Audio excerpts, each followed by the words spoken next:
भक्तों, सकट चौथ व्रत कथा। भक्तों, क्या आपने कभी सोचा है कि एक छोटा सा असत्य किसी को वर्षों का दुख दे सकता है? और क्या आपने यह भी सोचा है कि भगवान स्वयं भी जब गणेश व्रत करते हैं तो उसका फल कितना अद्भुत होता होगा? भक्तों, आज हम आपको सुनाने जा रहे हैं सकट चौथ की वह पौराणिक कथा जिसमें एक बालक का शाप, माता पार्वती का क्रोध, महादेव की साधना और श्री गणेश की कृपा पूरे ब्रह्मांड को सिखा देती है।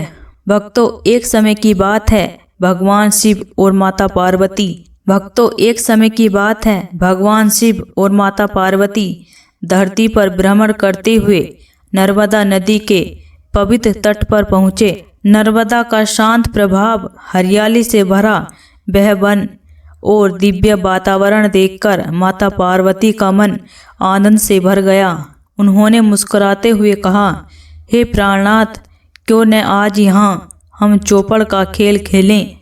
महादेव मुस्कुराए पर तुरंत प्रश्न किया, हे देवी, हमारी हार जीत का साक्षी कौन बनेगा?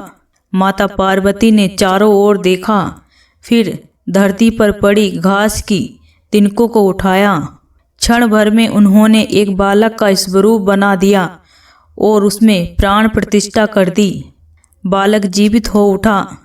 पार्वती ने स्नेह से कहा, वत्स, तुम हमारे खेल के साक्षी बनोगे और अंत में बताओगे कि कौन जीता और कौन हारा। चौपड़ का खेल शुरू हुआ। देवयोग से एक बार नहीं, दो बार नहीं, तीनों बार माता पार्वती ही विजय हुई। अब निर्णय का समय आया।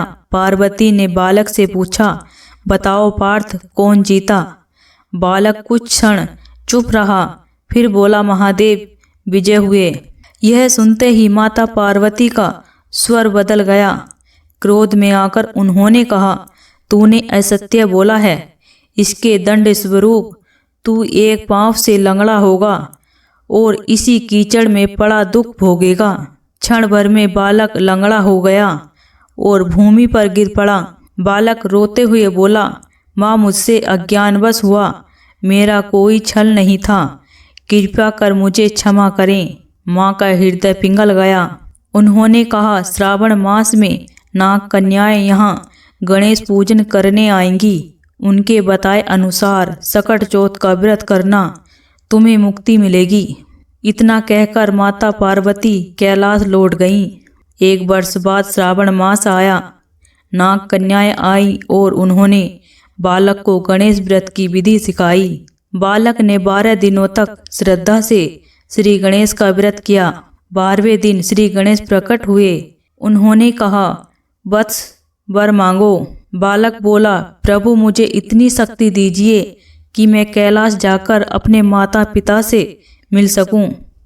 गणेश जी ने कहा, तथास्तु। बालक कैलाश पहुंचा और पूरी कथा शिवजी को सुनाई। उधर माता पार्वती महादेव से अप्रसन्न थी। तब भगवान शिव ने भी 21 दिनों तक सकट चौथ का व्रत किया।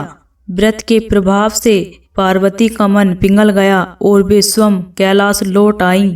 पार्वती ने पूछा, प्रभु, ऐसा कौन सा उपाय किया कि मैं स्वयं लौट आई? महादेव ने गणेश व्रत का महात्म्य बताया। तब पार्वती ने 21 दिन तक 21 दूर्वा, 21 पुष्प और 21 लड्डुओं से गणेश पूजन किया ताकि उन्हें कार्तिकेय के दर्शन हो।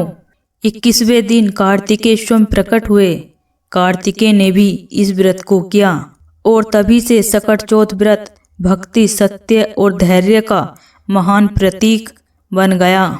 तो भक्तों, यह कथा हमें सिखाती है, असत्य क्षणिक लाभ देता है पर सत्य ही मुक्ति दिलाता है। गणेश व्रत ऐसा व्रत है जिसे देवों ने भी किया है। गणेश व्रत ऐसा व्रत है जिसे देवताओं ने भी किया है। जो सच्चे मन से सकट चौथ का व्रत करता है उसके सारे विघ्न स्वयं गणेश हर लेते हैं। भक्तों, अगर आपको यह कथा पसंद आई हो तो लाइक, शेयर और सब्सक्राइब जरूर करें और कमेंट में लिखें, जय श्री राधे।